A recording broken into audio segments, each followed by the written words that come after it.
워싱턴 DC 백악관 브리핑룸.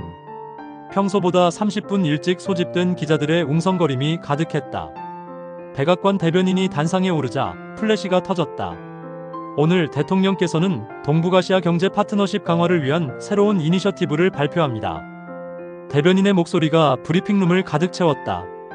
한국과 일본, 우리의 핵심 동맹국들과 동시에 새로운 경제협력 협상을 개시합니다.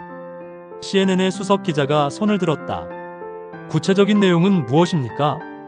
각국은 향후 5년간 3,500억 달러 규모의 직접 투자를 미국에 실행하거나 그렇지 못할 경우 25%의 관세가 적용됩니다. 협상 기간은 90일입니다. 브리핑룸이 순간 정적에 휩싸였다.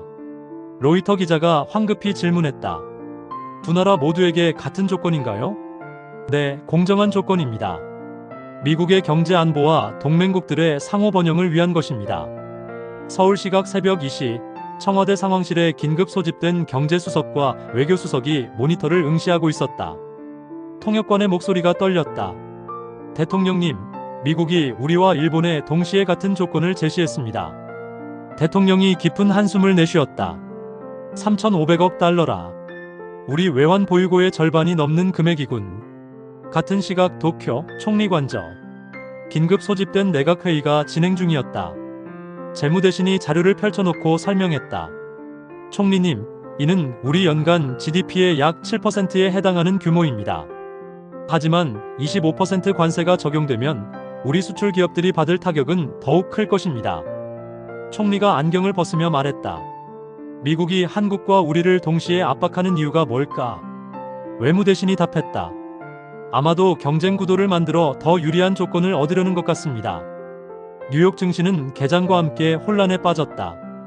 한국과 일본 관련 주식들이 급락했고 미국 수출 기업들의 주가도 불안정했다. CNBC의 경제 전문가는 생방송에서 분석했다. 이번 발표는 단순한 경제 협상이 아닙니다. 미국이 동북아시아에서의 경제적 헤게모니를 재확립하려는 전략적 움직임으로 보입니다. 서울 여의도 한국은행 회의실에서는 긴급 통화정책회의가 열렸다. 총재가 심각한 표정으로 말했다. 만약 25% 관세가 현실화되면 우리 수출의 20%가 타격을 받습니다. 반면 3,500억 달러 투자는 우리 경제에 과도한 부담이 될 수 있습니다. 한편 도쿄 증권거래소 근처 카페에서는 일본 경제계 인사들이 비공식 모임을 가졌다. 전 경달련 회장이 조용히 말했다. 미국의 요구는 가혹하지만 우리에게는 기회일 수도 있습니다. 한국보다 먼저 합의하면 동북아시아에서 우위를 점할 수 있어요. 미국 워싱턴의 한 싱크탱크에서는 긴급 세미나가 열렸다. 전 국무부 동아시아 담당 차관보가 발표했다. 이번 전략은 중국 견제와 동시에 동맹국들로부터 실질적 이익을 얻으려는 복합적 목적이 있습니다. 하지만 동맹 관계에 균열을 가져올 위험도 있습니다. 서울 명동의 한 카페에서 대학생들이 뉴스를 보며 토론하고 있었다. 미국이 너무 일방적이지 않나요? 하지만 우리도 미국 시장에 많이 의존하고 있잖아요. 일본과 경쟁하게 만드는 게 문제예요. 도쿄 시부야에서도 비슷한 풍경이 펼쳐졌다. 직장인들이 퇴근길에 뉴스를 보며 걱정스러운 표정을 짓고 있었다. 한국과 같은 조건이라니 공정하긴 하네요. 하지만 우리가 먼저 결정하면 유리할 수도 있어요. 경제가 더 어려워지는 건 아닐까요? 백악관 내부에서는 이번 발표 이후에 대응 전략을 논의하고 있었다. 국가안보보좌관이 대통령에게 보고했다. 두 나라 모두 예상대로 당황하고 있습니다. 하지만 일본이 더 적극적으로 반응할 것으로 예상됩니다. 한국의 반응은 어떤가? 신중한 접근을 보이고 있습니다. 내부 논의에 더 많은 시간을 필요로 할 것 같습니다. 이날 저녁 한국의 주요 방송사들은 특별 뉴스를 편성했다. 경제 전문가들이 출연해 다양한 분석을 내놓았다. 이는 미국의 경제적 일방주의가 동맹국에까지 확대된 것입니다. 하지만 거부할 경우에 경제적 타격도 심각하게 고려해야 합니다. 일본과의 경쟁 구도가 만들어진 것이 가장 큰 문제입니다.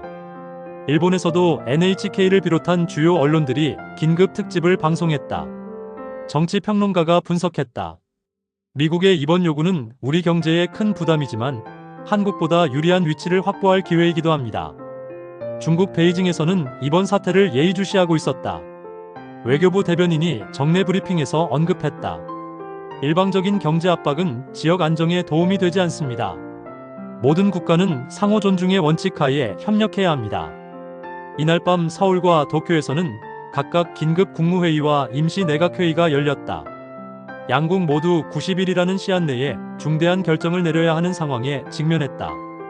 한국 대통령은 참모들에게 말했다. 우리는 신중하게 접근해야 합니다. 성급한 결정은 금물입니다.